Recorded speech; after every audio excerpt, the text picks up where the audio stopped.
네, 오늘 우리에게 주시는 하나님의 말씀은 에베소서 6장 15절부터 17절까지 말씀입니다. 우리 한 목소리로 읽도록 하겠습니다. 시작. 평안의 복음이 준비한 것으로 신을 신고 모든 것 위에 믿음의 방패를 가지고 이로써 능히 악한 자의 모든 불화살을 소멸하고 구원의 투구와 성령의 검 곧 하나님의 말씀을 가지라. 아멘. 네, 지난 주일에 우리는 하나님의 전신갑주 중에서 진리의 허리띠 그리고 의의 호심경, 가슴을 막아주는 흉갑에 관해서 함께 나눴습니다. 먼저 진리이신 예수 그리스도의 복음으로 우리의 삶을 꽉 붙잡아야 합니다. 우리의 허리를 꽉 동여매야 돼요. 허리는 모든 힘이 나오는 근원이고 원천이거든요. 이곳에 진리가 꽉 묶여져 있으면 못할 것이 없어요. 그리고 진정한 의죠. 예수 그리스도의 보혈로 우리의 이 마음을 잘 감싸놔야 됩니다. 흔들리지 않아야 돼요. 그냥 바람 불면 팔랑팔랑 이렇게 흔들리는 억새처럼 그렇게 하면 안 돼요. 그리스도의 의가 우리를 딱 감싸 안게 되면은 우리는 어떤 거짓 메시지 우리에게 온다고 할지라도 절대 흔들리지 않습니다. 그리고 오늘은요, 이제 평안의 복음이 준비한 신입니다. 신발이에요. 이게 왜 평안의 복음이냐 하면 우리가 복음을 듣고 예수님을 믿게 되면 하나님과 화목해지고요. 하나님과 화목해지면은 우리가 이웃에게로 나갈 수 있거든요. 바깥으로 나갈 수 있거든요. 이 신이에요, 신.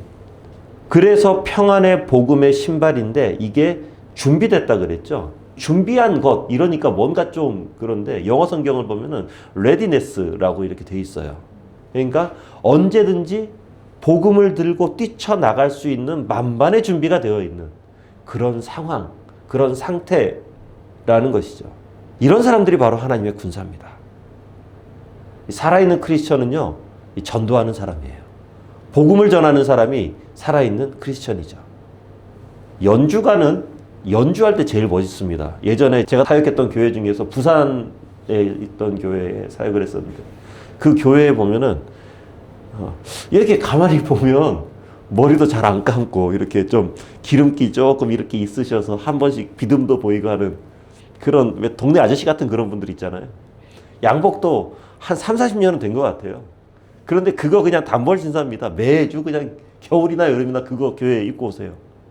그런데 그분이 어떤 분이냐면은 부산에는 시립 교향악단이 있고 시립 국악단이 따로 있거든요. 그 시립 국악단에서 피리를 부는 사람이세요. 국악 피리를. 야, 저는 피리 소리가 그렇게 멋있는 소리인지 몰랐어요. 이 피리로 일부 예배마다 그분이 특송을 하거든요. 특송을 하는데 그 특송 때문에 제가 한 번씩 올라갑니다. 네, 그거 시간 날 때마다 올라갑니다. 특송이 너무 대단합니다. 그거 할 때는 이분이 머리 조금 떡진 거, 비듬 조금 있는 거 아무 상관없어요. 최고로 멋있어 보이죠. 음악가는 음악을 할 때 그 사람이 가장 멋있죠.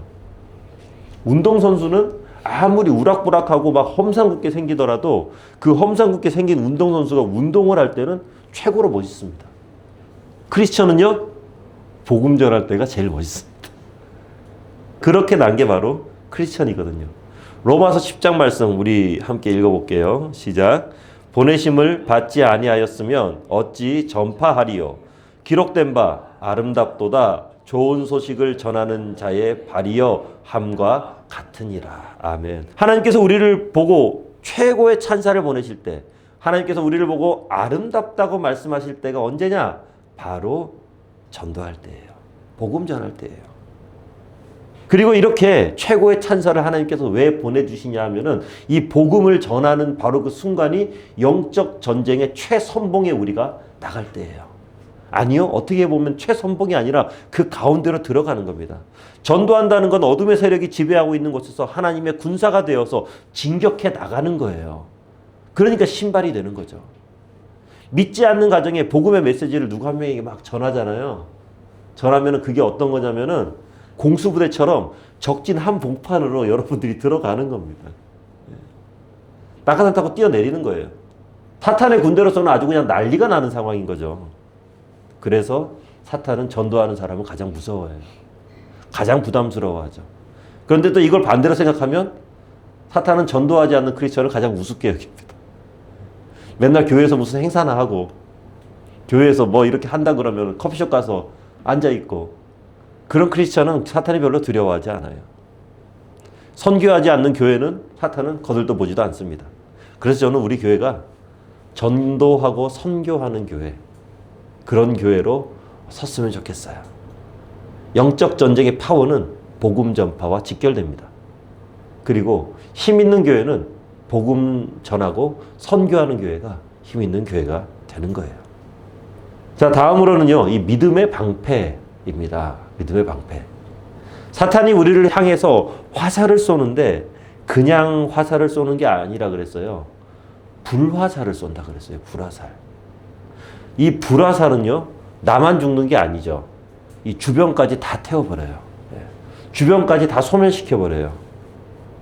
나 하나 죽이는 걸로 끝내는 게 아니라 내 주변에 있는 모든 크리스찬들도 다 쓸어버리겠다라는 것이 바로 사탄의 전략이죠. 그리고 막 화살을 막 난사하는 게 아닙니다. 아무 때나 막 쏘는 게 아니에요. 정확하게 쏴요.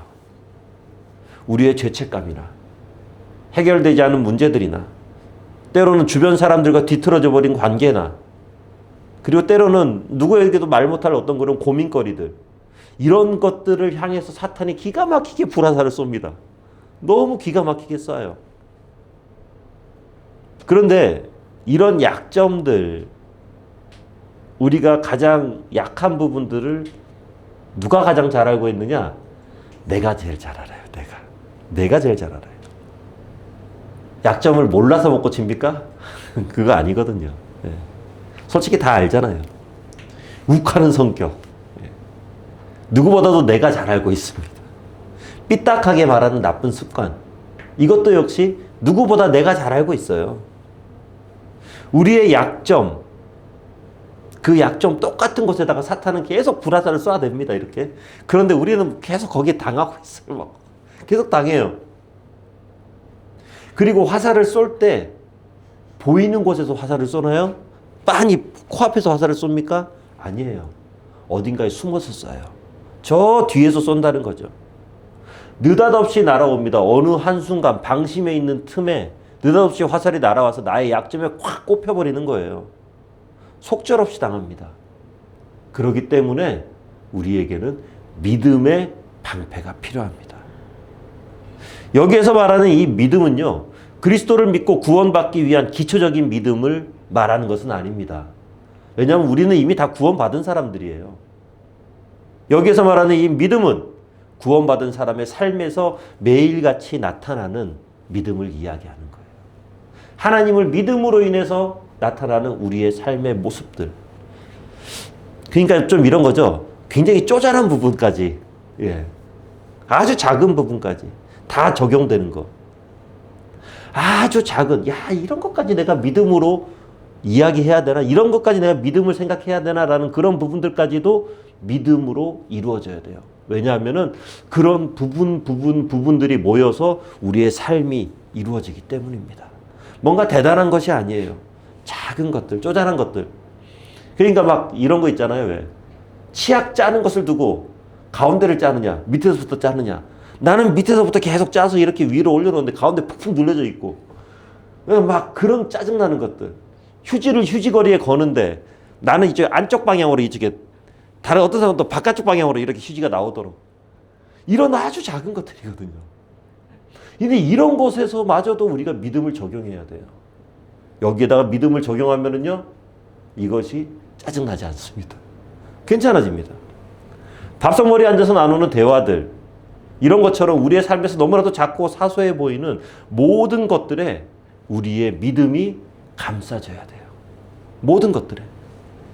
이 모든 일들에 우리는 믿음의 방패를 들어야 한다는 것입니다. 내가 살아가는 모든 지경들, 모든 순간들, 내가 만나는 모든 사람과 내가 마주하는 모든 이슈들, 사회적인 여러 이슈들 앞에서 항상 빠뜨리지 말아야 하는 게 이 믿음의 방패를 딱 들어 올려야 되는 거죠. 사탄은 기회만 있으면요, 의심과 원망과 불안과 미움의 화살을 우리의 약점을 향해서 막 쏴대거든요. 이게 믿음의 반대말이 뭐냐라고 이렇게 이야기하면은 믿는 것의 반대말이니까 불신 아닌가 라고 이렇게 생각할 수도 있겠지만 많은 목사님들이 말씀하시는 게 믿음의 반대말은 의심이라고 합니다. 의심이라고. 왜냐하면 불신은요, 믿음 자체가 없기 때문에 반대가 성립이 안 돼요. 불신은. 그런데 의심하는 사람은 믿음 가운데서 의심하는 거기 때문에 더 고약한 거죠. 자꾸만 하나님과 예수님과 성령님에 대한 의심, 그 의심을 사탄이 막 쏴대요, 이렇게. 내가 그래도 교회를 얼마나 내가 수십 년을 교회를 다녔는데, 그래서 내가 교회에 낸 헌금이 얼만데, 내가 봉사한 게 얼만데, 내가 기도한 게 얼만데, 아니 하나님 나에게 어떻게 이럴 수 있나? 내가 이토록 한번 마음 잡고 신앙생활 한번 해보려고 그랬는데, 아니 나에게 어떻게 이럴 수 있나? 하나님을 향해서 이런 마음이 드는 것은요, 사탄이 불화살을 쏴대니까 그런 거예요. 우리의 약한 곳에다가. 그래서 이런 못된 마음이 들 때마다 믿음의 방패를 바짝바짝 지켜 올려야 되는 거죠. 사탄아 물러가라! 선포해야 됩니다. 그런 하나님에 대한 못된 마음이 들 때마다 사탄아 물러가라! 하나님은 나를 사랑하신다. 선포해야죠. 하나님은 나의 반석이시다. 비록 내가 지금 광야의 길을 걷고 있다 할지라도 이 광야 길은 다윗도 걸었고 요셉도 걸었고 다니엘도 걸었고 우리 믿음의 선배들이 다 걸었던 이 광야 길 나도 걷는 거야. 그리고 이 광야가 끝나면 반드시 젖과 꿀이 흐르는 하나님께서 예비해 놓으신 바로 그 땅이 내 앞에 펼쳐질 것이다. 나는 걱정하지 않는다. 믿음으로 선포하는 거죠. 믿음의 선포죠. 그러면은 바로 그 믿음의 선포를 하는 그 순간에 너희를 향한 나의 생각을 내가 하나니 평안이요 재앙이 아니라 너희에게 미래와 희망을 주는 것이라는 말씀, 이 말씀이 나에게 쑥 들어오는 겁니다. 이 말씀이 내 것이 쑥 되는 거예요. 사탄이 주는 온갖 거짓 메시지들은요, 이 말씀이 내 것이 됨과 동시에 썰물처럼 싹 빠져나가죠. 설 자리가 없어요. 진리가 들어오면 거짓은 더 이상 설 수 없게 되는 겁니다. 그리고 또 중요한 포인트가 하나 있습니다. 뭐냐면 방패가 나 혼자 있을 때도 괜찮은 방어 수단이 되지만 여럿이 함께 모이면 이 방패가 굉장히 큰 힘을 낸다 그랬죠. 영화에 보니까 딱 이런 장면이 있습니다. 방패가 다 모여 있어요. 이렇게. 방패가 모여 있어요. 이렇게 방패와 방패끼리, 그러니까 한마디로 말해서 믿음과 믿음이 쫙 이렇게 모이잖아요. 모이면은 나뿐만 아니라 주변까지 다 방어해 줍니다. 생각해 보세요. 방패로 이렇게 딱 막으면 요만큼만 막을 수 있어요. 그죠? 근데 이 방패가 모이잖아요. 그럼 이 옆으로 오는 것까지 다 막을 수 있어요. 네. 사방이 다 막혀요. 다 방어해 주죠. 그리고 이렇게 믿음과 믿음이 모여서 함께 믿음의 방패를 들고 방어를 할 때 가장 좋은 게 뭐냐면은요, 우리가 살아가다 보면 때로는 지치고 힘들고 낙심되고 한숨만 나오는 순간들이 반드시 있습니다. 기도도 안 나오고 믿음도 다 떨어져 버려서 무방비 상태가 돼버립니다. 이 믿음의 방패가 들어지질 않아요. 하지만 그럴 때 우리가 만약에 이 속에 있다고 생각해 보세요. 이 안에 들어가 있다고 생각해 보세요. 믿음의 공동체 안에 딱 들어가 있으면은, 믿음으로 결속된 무리 안에서 소속돼 있으면은 내가 막지 못해도 주변에서 막아줘요. 함께 막아줘요. 그래서 교회가 필요한 겁니다. 그래서 믿음의 공동체가 반드시 필요한 겁니다. 비록 내 믿음은 뭔가 냉랭해지고 그저 그런 상황이 되고, 아유 뭐 그러면서도 그냥 교회 다니던 그 버릇 때문에 어쩔 수 없이 교회 나오면서 그렇게 하루하루 믿음 없이 지내는 것처럼 그렇게 살아간다 할지라도, 나와 함께 있는 그 뜨거운 믿음을 가진, 내 방패는 요만해졌는데, 손바닥만해졌는데 내 옆에는 막 이따만한 믿음의 방패를 가진 사람이 있으면은 그 사람이 나도 모르는 사이에 나를 방어해 주고 있는 거예요. 그리고 그 믿음을 보면서 하루 또 한 주를 버텨내는 거거든요. 그러다 보면은 그 뜨거운 가운데 회복의 은혜가 반드시 일어나게 됩니다. 그러니까 믿음의 공동체가 이렇게 중요한 거예요. 우리 마태복음 말씀 함께 읽어보겠습니다. 시작. 진실로 다시 너희에게 이르노니 너희 중에 두 사람이 땅에서 합심하여 무엇이든지 구하면 하늘에 계신 내 아버지께서 그들을 위하여 이루게 하시리라. 아멘. 영적 전쟁에서 성도의 하나됨은 단 2명만 있더라도 이런 놀라운 일이 펼쳐지게 되는 거죠. 그래서 온 교회는, 이 땅에 있는 모든 교회는 하나 되기 위해서 노력하는 거예요. 그리고 사탄은 어떻게든지 교회가 하나 되는 것을 방해하고 못하게 합니다. 이간질하죠. 성도들을 분열시켜요. 그런 사탄의 공격에 흔들리지 않고 믿음 가운데 하나가 되어지는 우리 아둘람교회 되어지기를 주님의 이름으로 축원합니다. 자, 다음으로는요, 이제 구원의 투구예요. 투구는 머리를 보호하는 거죠, 그죠? 이 머리는 생각이라고 할 수 있습니다. 우리는 늘 하나님을 생각해야 되죠. 그런데 사탄은 하나님이 아니라 다른 것을 생각하게 합니다. 우리는 늘 은혜와 복음과 예수님을 생각해야 되는데 사탄은 돈과 건강과 명예와 운동과 다른 것들에 막 우리의 정신을 빼앗기게 합니다. 그리고 더 나쁜 것들, 막 폭력적인 것들, 이기적인 생각, 부정적인 생각, 그리고 우리 젊은 사람들은 음란한 생각에 막 이렇게 빠지게 만들어버리죠. 그렇기 때문에 우리가 하나님의 생각으로 머릿속을 가득 채워놓지 않으면 그 빈틈을 교묘하게 삐짓고 들어온다는 거죠. 특히 투구가 구원의 투구잖아요. 그죠? 이 중요한 게 구원입니다. 우리의 생각 가운데 이 구원에 관해서는요, 흔들리지 말아야 돼요. 아예 구원은 항상 딱 우리를 감싸고 있어야 돼요. 이 구원에 관해서 사람들이 힘들어하는 이유가 뭐냐면 이 세상을 살아가면서 우리는 값없이 주는 것에 대해서 익숙하지 않습니다. 뭐든지 다 기브 앤 테이크죠. 그죠? 네, 뭐든지 다 기브 앤 테이크입니다.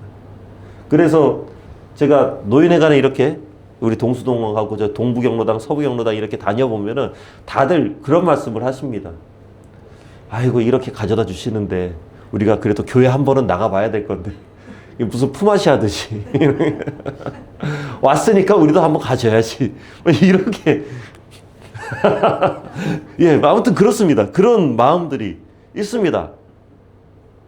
값없이 주시는 은혜에 관해서 이게 굉장히 오히려 부담스러운 거예요. 왜 나한테 값없이 주는 거야? 라는 생각마저 하게 되는 거죠. 그래서 많은 크리스천들이 조금이라도 잘못하면 하나님께서 언제든지 구원을 취소할 줄도 모른다는 불안감이 있습니다. 막 이렇게 막 사단이 쿡쿡 찔러요. 야, 너 지난달 11조 안 내고 그걸로 할부금 갚았지? 어? 이 녀석. 네가 그러고도 천국 갈 수 있을 것 같아? 실격이야, 실격. 응? 만약에 우리가 행위로 구원받는다면은 11조 도둑질하면은 구원받지 못할 아주 큰 결격 사유가 됩니다. 하지만 우리는 우리의 행위가 아니라 하나님의 은혜로 구원받았어요. 우리의 어떠함이 아니라 예수 그리스도의 보혈로 우리는 구원을 받았거든요. 그러니까 우리는 그 사실을 당당하게 선포해야만 합니다. 누가 우리를 그리스도의 사랑에서 끊으리요? 환난이나 공고나 박해나 기근이나 적신이나 위험이나 칼이랴. 어떤 것도 그리스도의 사랑에서 하나님의 우리를 향한 구원에서 끊을 수 없다는 이런 구원의 확신으로 우리의 생각을 딱 지켜야만 선한 싸움을 싸울 수 있어요. 운동선수들 보면은 그렇습니다. 아무리 훈련을 많이 해도요, 예, 막상 딱 이렇게 운동 경기에 들어가잖아요. 그럼 그때부터는 아무 생각 안 합니다. 지금까지 훈련해 왔던 것에 모든 것을 맡깁니다. 생각이 많아지면요, 반드시 실수합니다. 반드시 실수합니다. 일반 운동선수도 그런데 영적 싸움을 하는 우리는 하물며 어떻겠냐라는 거죠. 그냥 본능적으로 싸워야 됩니다. 그런데 그런 우리의 생각을 가장 단순화시키는 최고의 방법이 뭐냐? 구원에 대한 흔들림 없는 확신. 이거 그냥 하나 딱 해놓으면 돼요. 이미 구원받았는데 딴소리 다 필요 없다는 겁니다. 구원의 확신이 나에게 있기 때문에 사단이 우리에게 어떤 거짓 메시지를 전하더라도 우리의 마음도 흔들리지 않아요. 딱 버티고 있기 때문입니다.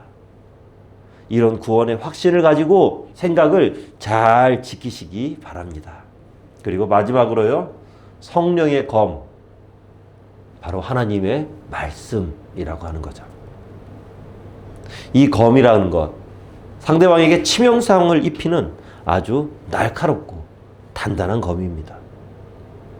성경을 보면 언제나 그렇습니다. 성령의 역사가 있는 곳에는 하나님의 말씀이 항상 같이 합니다. 천지를 창조할 때도 그렇죠. 하나님의 영, 성령이 수면 위를 쫙 운행하시면서 하나님의 말씀이 선포되죠. 그러면서 천지가 창조되잖아요. 에스겔의 해골 골짜기에서도 마찬가지잖아요. 하나님의 말씀이 그곳에 떨어지니까 성령께서 생기로 그곳에 임하게 되죠. 죽은 자들이 살아납니다.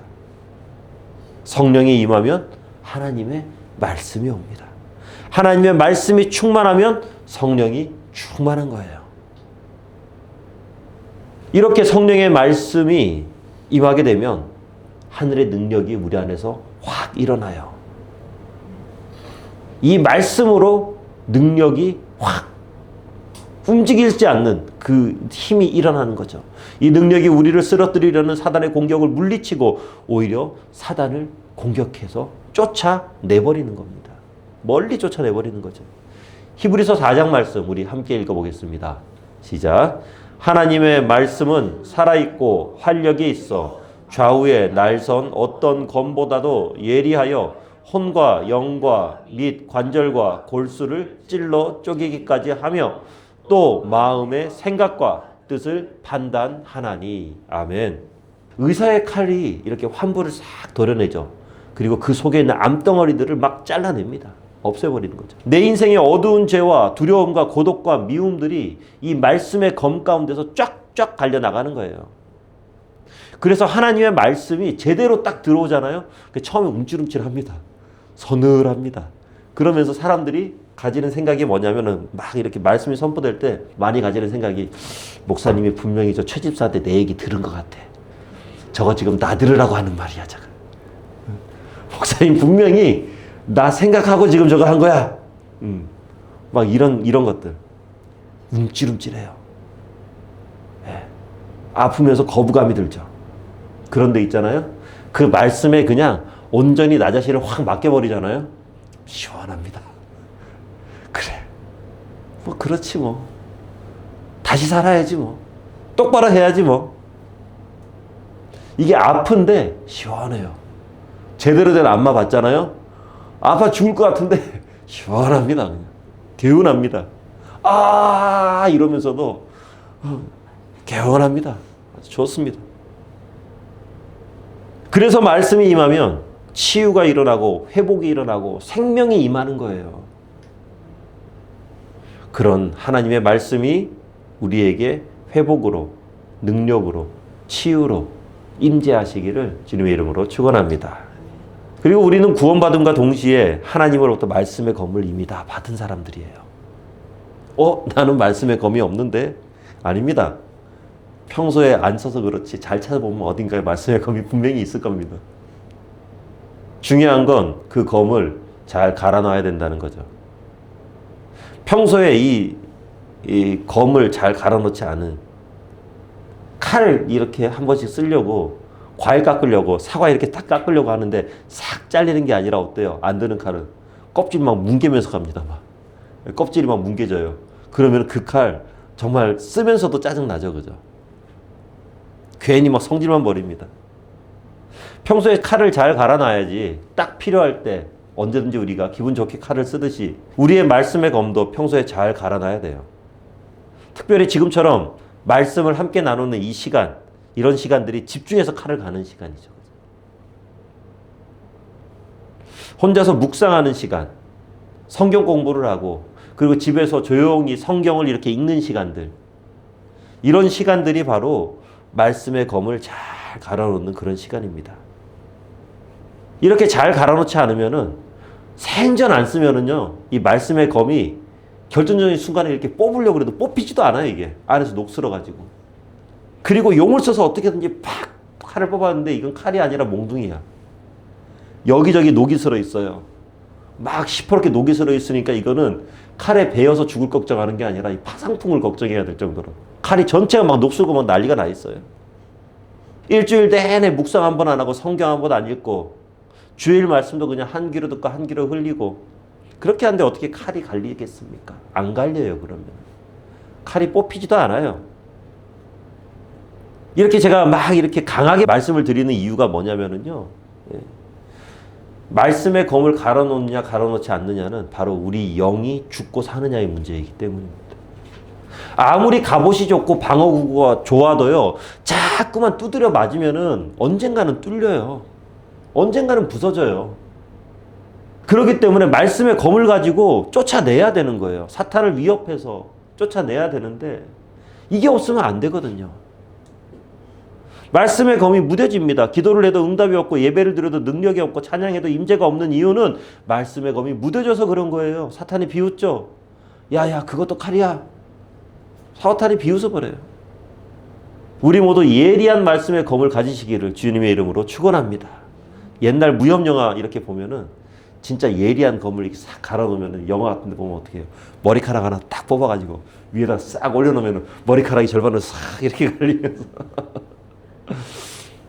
그런 예리한 말씀의 검을 휘두르면은 사탄이 견딜 수가 없어요. 칼을 뽑는 순간 위협적이 됩니다. 도망갈 수밖에 없어요. 그런데 이게 또 말씀의 검이 또 중요한 게 뭐냐면 말씀의 검을 일단 우리가 잘 쓰도록 많이 연습을 해야 된다는 거예요. 말씀을 읽고 듣고 묵상하면서 그렇게 해서 말씀의 검을 이렇게 날카롭게 나를 잘 세웠죠. 그러면은 그 말씀을 삶에 적용하면서 살아가는 것. 이것이 바로 말씀의 검을 우리가 사용하면서 살아가는 거거든요. 그런데 가장 먼저 이 말씀의 검을 사용해야 될 곳이 어디냐? 나 자신입니다. 말씀을 나 자신에게 가장 먼저 적용해야 돼요. 그런데 이 날카롭게 갈기만 갈아놨지 나 자신에게도 별로 그렇게 적용하지 않고 그렇게 살다가 주변의 이웃들에게 말씀의 검을 막 휘두르잖아요. 그러면 잘못하면 나도 다치고 남도 다칩니다. 날카롭고 무서운 도구일수록 잘 사용하는 법을 알고 있어야 되거든요.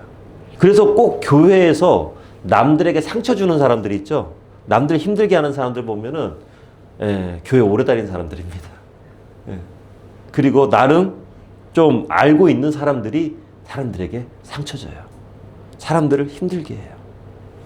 말씀의 검이 이렇게 잘 벼려져 있으니까 아주 날카로운데 이것을 사용법을 잘 모르니까 주변을 다치게 만들죠. 그러니까 가장 먼저 나에게 한번 사용해 봐야 돼요. 뭐 자해, 막 이런 게 아니에요. 성령의 검이 나의 못된 환부를 다 도려내도록 말씀 앞에 나 자신을 온전히 드리는 겁니다. 드려보는 거죠. 굉장히 아플 겁니다. 쓰라리고요. 굉장히 괴로울 거예요. 힘들어요. 이 다 잘라내는데 누가 기분 좋겠습니까? 힘들죠. 하지만 그렇게 우리의 약점을 다 없애야만이 싸움에서 훨씬 수월하게 우리가 이길 수 있거든요. 그렇게 적용되는 말씀의 파워와 힘을 나 스스로 알게 되잖아요. 그러면은 가족과 이웃을 향해서 우리가 그 말씀의 검을 사용할 때는요, 굉장히 젠틀하게 사용하는 방법을 알게 됩니다. 부드럽게 사용하는 법을 알게 돼요. 그래서 옛날 무협지에 보면은 그런 말이 있습니다. 상대방을 죽이는 검을 보고 사검이다. 죽이는 검이다. 그런데 검을 진짜 잘 쓰는 사람을 보고는 살리는 검이다. 그래서 활검이라는 표현이 무협지에 나와요. 상대방을 살리는 칼이라는 거죠. 우리의 말씀의 검이 그렇게 상대방을 살리는 칼이 됐으면 좋겠어요. 그렇게 하면서 우리가 말씀을 가지고 그 말씀의 검을 휘두를 때마다 누군가 상처받고 누군가 괴로워하고 힘들어하는 것이 아니라 누군가가 다시금 그 말씀의 검으로 새 힘을 얻고 그 말씀을 바라보면서 누군가는 반드시 일어나고 새로운 소망을 갖게 되는 말씀의 검이 우리에게 너무나도 익숙해서 어떠한 영적 싸움도 두려워하지 않는 우리 모두가 되어지기를 주님의 이름으로 축원합니다. 자, 말씀을 맺으면서요. 영적 전쟁이라는 거 이거 굉장히 어렵습니다. 쉽지 않습니다. 특별히 여러분들 리더를 위해서 기도를 좀 많이 해주셔야 됩니다. 전쟁에서 지휘관 잡으면은 전쟁 끝나는 것처럼요. 한 교회에서 그 교회 목회자 한 명 잡으면은 사탄으로서는 전쟁 끝나는 거거든요. 가장 뜨겁고 가장 강력한 화살이 그 교회의 목회자에게 날아오게 마련입니다. 그게 영적 리더의 어려움들이죠. 그래서 저는 한 번씩 장로 되고 싶어서 막 그렇게 애쓰는 분들 보면은 한 번씩 좀 그런 생각을 합니다. 저 자리가 어떤 자리인지 알고나 저러나. 저 자리에 올라감과 동시에 어떤 어려움이 생길지 알고나 저렇게 하시나. 좀 걱정되기도 해요. 가장 많이 기도하고 가장 많이 싸워야 되고 가장 많이 만신창이가 되는 자리가 바로 영적 리더의 자리거든요. 설교를 준비하고 예배를 준비하고 사역을 준비할 때마다 얼마나 많은 영적 공격에 시달리는지 모릅니다. 하지만 뭐 그렇다고 해서 위축되거나 무서워하지는 않습니다. 왜냐하면 우리의 예배와 우리의 말씀과 그리고 우리의 하나님을 향한 비전과 우리의 사역은 해도 되고 안 해도 되는 선택의 문제가 아니라 무조건 해야만 하고 무조건 이겨야만 하는 생사가 달린 문제이기 때문이에요. 디모데전서 6장 말씀 우리 함께 읽겠습니다. 시작. 믿음의 선한 싸움을 싸우라. 영생을 취하라. 이를 위하여 네가 부르심을 받았고 많은 증인 앞에서 선한 증언을 하였도다. 아멘. 공중 곳에 잡은 사탄의 세력들이 이 땅을 오염시키고 사람들을 사망의 골짜기로 끌고 가는 이 어둠의 시대를 살아가고 있습니다. 하지만 우리는 빛의 자녀로 부름받았고요. 이런 어둠의 시대에 우리가 빛의 자녀로서 해야 할 일은 선한 싸움을 싸우는 거예요. 그리고 승리의 깃발을 꽂기 위해서 전진하는 것입니다. 우리는 혼자가 아니에요. 다 우리는 말 그대로 우리예요. 가장 먼저 하나님께서 주의 성령께서 우리와 함께 하시고요. 믿음의 동지들이 여기에 같이 있거든요. 올 한 해를 시작하는 첫 예배의 시간. 이 예배의 시간에 말씀의 검을 잘 갈아 넣으시기 바랍니다. 그러면서 첫 시작을 자신 있게 시작하시기 바랍니다. 승리의 주님께서 우리와 함께 하시면서 진리의 허리띠, 의의 호심경, 평안의 복음으로 준비된 신과 믿음의 방패와 구원의 투구와 성령의 검, 말씀으로 우리와 함께 하실 것입니다. 올 한 해 이렇게 완전 무장한 우리 모두가 되어지기를 주님의 이름으로 축원합니다. 기도하겠습니다. 은혜로우신 아버지 하나님, 하나님의 전신갑주가 우리에게 둘려져 있음을 믿습니다. 그 놀라운 능력이 언제나 우리와 함께함을 믿습니다. 언제나 진리와 예수 그리스도의 의와 하나님의 평안의 복음과 그리고 믿음의 방패와 구원에 흔들리지 않는 신념이 우리 가운데 끊이지 않도록 하시고 주의 말씀이 성령의 능력이 우리의 삶 가운데 충만토록 하여 주시옵소서. 어떠한 영적 싸움에서도 흔들리지 않고 늘 승리하며 살아가는 우리 모두가 될 줄 믿사오며 예수님 이름으로 기도하옵나이다.